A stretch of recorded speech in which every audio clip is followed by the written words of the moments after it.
É isso aí, vencemos. Estamos de volta vencendo o jogo. Fluminense 2, Internacional 0. E eu estou aqui para dar a coletiva. Pode começar, Marcelo Neves, do Jornal O Globo. Sacanagem. Estou aqui na sala de coletiva para poder gravar o vídeo com as principais declarações de Fernando Diniz. Sou Gabriel Amaral, sou jornalista de formação, sou tricolor de coração. Se você quiser deixar um like aí embaixo, você pode deixar, se você gostar do vídeo. Se você não gostar, tem um botão de dislike. Só para avisar, eu tô sem o microfone aqui. Então, se vocês estiverem falando algo que não é para sair no vídeo, vai sair, vai acabar saindo.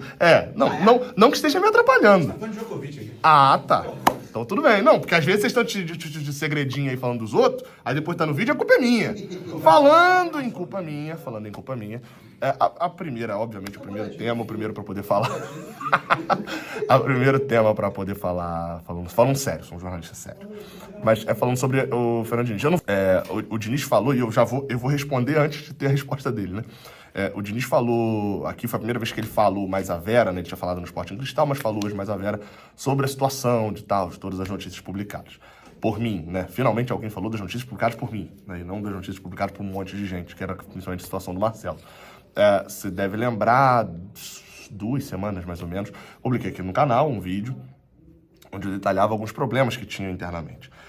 E esses problemas, eu até falo lá no vídeo, recomendo que você volte lá e assista o vídeo também, sobre questões internas que a comissão técnica permanente, principalmente do lado mais médico da história, não falavam, não se manifestavam muito internamente, mas não curtiam dentro do trabalho que vinha sendo feito pela comissão técnica que estava junto com o Fernando Diniz. Eu publiquei essa notícia, tá lá, não vou ficar me repetindo para o vídeo não ficar muito grande. O Diniz hoje respondeu sobre isso. Eu fiz uma pergunta sobre uma outra situação, vocês vão ver, sobre a questão tática, ele responde isso também, responde depois. Acho importante eu falar aqui já o seguinte, tá? Antes até de rodar a fala do Diniz mesmo. De boa, troquei ideia aqui com ele no final, então não tem questão nenhuma assim. Achei até bom, né, dado os outros o que fizeram, né? Achei até bom o caso do Diniz de ter pegado uma pergunta minha, comigo presente aqui, teve alguém que mandou bem assim, pô, e essa indireta do Diniz? Você não foi de indireta não, pô, tava aqui, ele tava falando comigo, tava falando diretamente, citou meu nome, tava comentando, e deu a versão dele sobre a situação. E eu achei importante. Ele respondeu publicamente algo que eu publiquei publicamente, como o próprio nome já diz. Ele poderia ter vindo nos bastidores falar comigo, poderia, mas, enfim, não acho que seja injusto nem nada disso. Ele vir pra cá falar, então não, ele fez, eu publiquei, ele respondeu e tá tudo certo. Diniz, Gabriel Amaral, Raiz Tricolor, parabéns pela vitória, pela convocação também para a seleção. Queria falar um pouquinho de tática. O jogo contra o São Paulo, o jogo passado, acho que foi o grande extremo de uma coisa que vinha acontecendo recentemente, que era do Fluminense com a dificuldade para sair com a bola. O adversário conseguia marcar no alto, o Fluminense tinha uma dificuldade, às vezes tentava a bola longa. O Eduardo falou até um pouquinho sobre isso lá no Morumbi. E hoje a gente viu o Fluminense com até uma facilidade saindo contra o Internacional. Eu não vou perguntar um fator só, porque eu acho que podem ser vários. Você mesmo já falou que algumas vezes, a gente às vezes tenta achar um fator só e quando são vários. Eu queria que você falasse um pouco sobre esses fatores que fizeram o Fluminense hoje ter mais essa fluidez na saída de bola.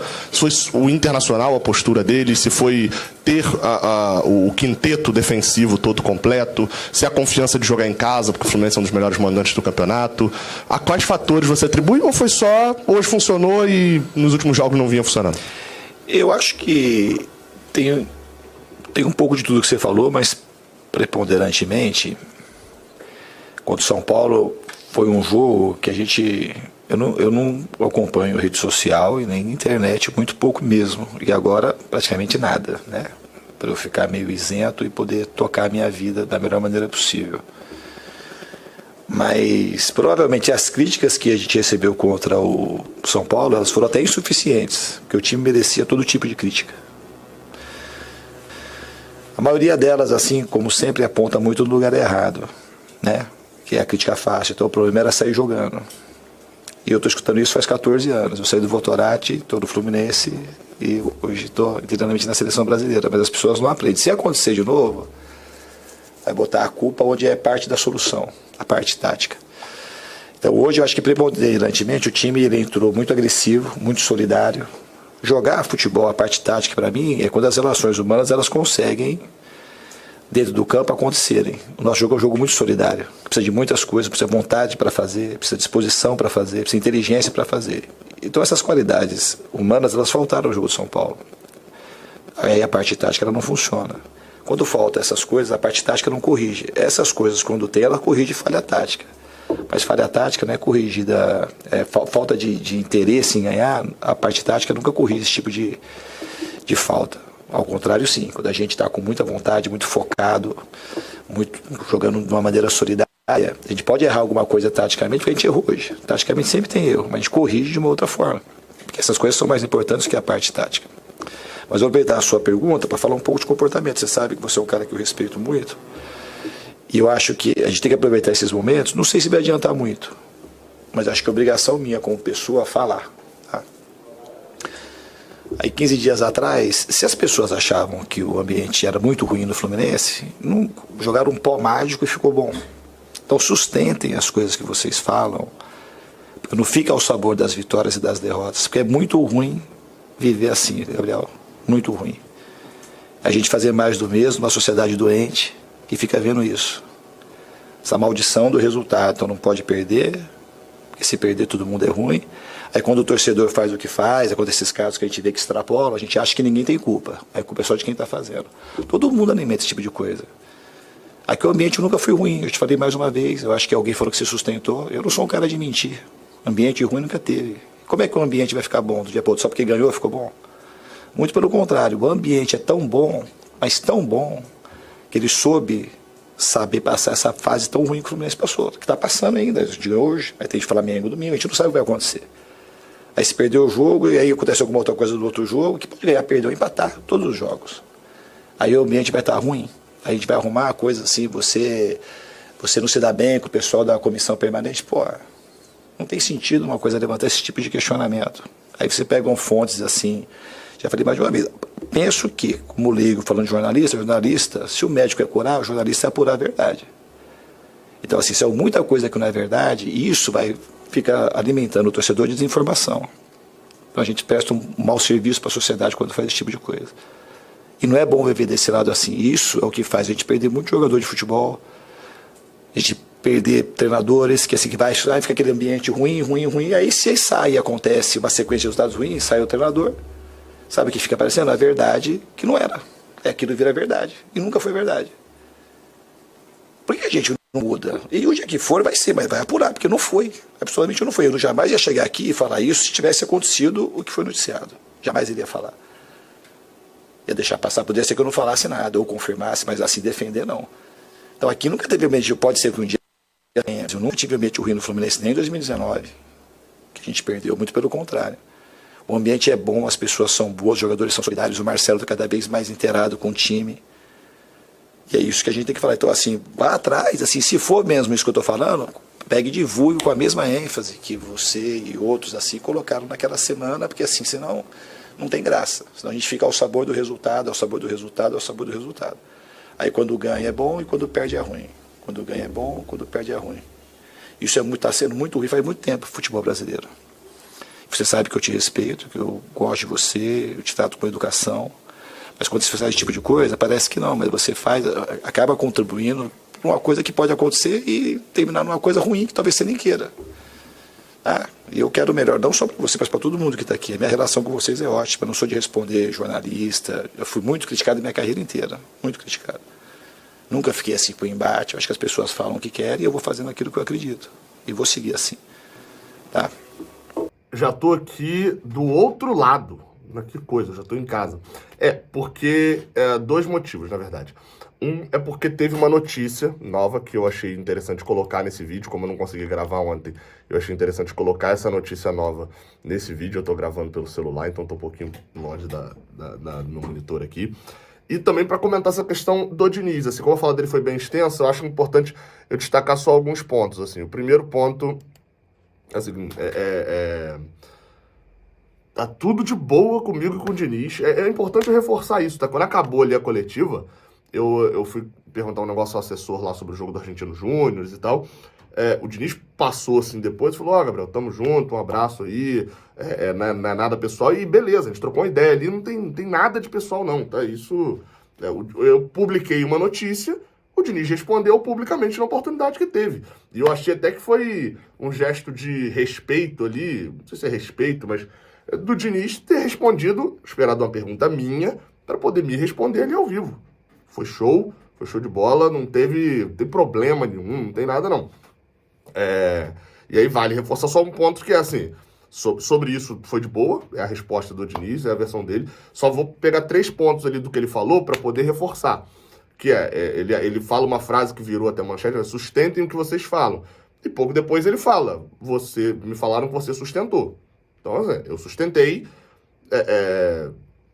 mas eu tô falando de relações humanas também. Relações humanas melhoram, pioram. Não é porque eu falei que lá atrás... Não é porque lá atrás eu briguei com o Phil, eu vou ficar para sempre a minha informação estou brigado com o Phil. Não.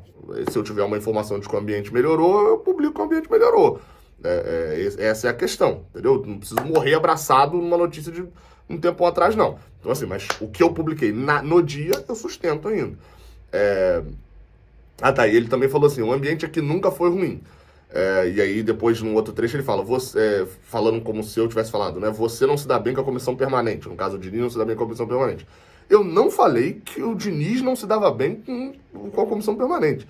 Eu falei que a comissão permanente não aprovava alguns métodos que a comissão do Diniz fazia nos treinamentos. E que alguns jogadores também não aprovavam, só que ninguém questionava, porque tinha medo de... A gente sabe como é a cultura do futebol, né? Tinha medo de se der uma questionada sobre força de treinamento, sobre não ser poupado, sobre essas situações todas, esse jogador ficar para trás. Você vai lá, tá de corpo mole, etc. Então, isso foi o que eu publiquei. Eu não falei que o Diniz tinha um ambiente ruim, que ele discutia com os outros, não era essa a questão. Então, assim, não era diretamente com ele. Isso é importante reforçar só, não sei se isso chegou pro Diniz dessa maneira, que a gente sabe que reverbera muito mal, mas é importante reforçar esse ponto. Tanto que, de lá pra cá, a gente viu jogadores sendo poupados que a gente não costumava ver. A gente, eu já ouvi ali alguma coisa também de um ambiente um pouco mais leve dentro dessa questão de conversar mais com os jogadores, que era algo, inclusive, e até muita gente falou assim, o Marcão tá reclamando. Não era o Marcão, galera, não tem nada a ver com o Marcão. O Marcão é gente boa com todo mundo. Inclusive, o Marcão é até um exemplo inverso, assim, um cara que conversava muito com os jogadores sobre esses pontos. E o último, só para poder fechar, ele falou assim, senão a gente fica ao sabor do resultado. Exatamente, eu concordo, e o Diniz sabe disso, por isso que ele fala que ele me respeita muito ali. Eu imagino que seja por isso. É exatamente o que eu fiz. Não é porque tava perdendo, que o ambiente é uma merda e hoje eu vou vir pra cá falar, o ambiente é perfeito, o Fluminense ganhou. Não, porque a gente sabe que, obviamente, ambiente de trabalho, o resultado da empresa positivo é uma coisa, o resultado da empresa negativo é outra. A gente sabe como é que isso funciona, mas não é ao sabor do resultado. Tanto que a minha pergunta foi uma pergunta tática, e usando o jogo do São Paulo. Porque o jogo do São Paulo, o Fluminense vinha na sequência ruim, o problema não era a saída de bola do Fluminense. Ou era porque o Fluminense saía abaixo. Não, o problema é que contra o São Paulo, o Fluminense não conseguiu sair com a bola, seja no chutão, seja no toquinho, e contra o Inter teve essa facilidade. Então eu tô avaliando o desempenho e não o resultado. Só isso. Mas aí eu acho que o Diniz sabe disso. Já fiz boas perguntas ali. Inclusive no ano passado fiz uma pra ele. Falei, cara, a gente da imprensa fala muito do trabalho de vocês e às vezes é bom a gente ouvir de vocês também pra cá. Então tá tudo de boa, não tem problema nenhum. O Diniz foi respeitoso como todo mundo deveria ser. Inclusive pra ele. Foi respeitoso como gente que sabe lidar com a imprensa fez. Então tá tudo de boa. Sobre Marlon, tá? Pra poder fechar aqui.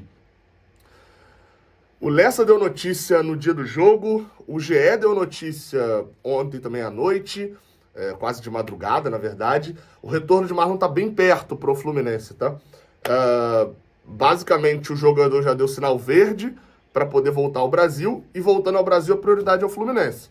Segundo o Lessa, a oferta que foi feita pelo Fluminense agradou a quem gere a carreira do jogador ali.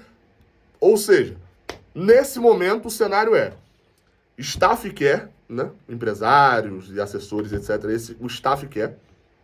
O jogador quer voltar para o Brasil e já disse que a prioridade é o Fluminense. Família do jogador e o clube, que também é a parte importante, o Shakhtar, não pode fazer nada, porque ainda está com a sanção lá da FIFA e tal, de os jogadores que estão na Ucrânia e na Rússia poderem voltar. Ou seja, apesar do interesse do Corinthians, eu diria que até o cenário do clube do Corinthians também facilita um pouco, ajuda a gente nessa questão. Acho que em breve a gente vai ver o Marlon no Fluminense mesmo. É isso então, tá? Tamo junto. Não esquece de deixar o like aqui embaixo. Até a próxima. Valeu!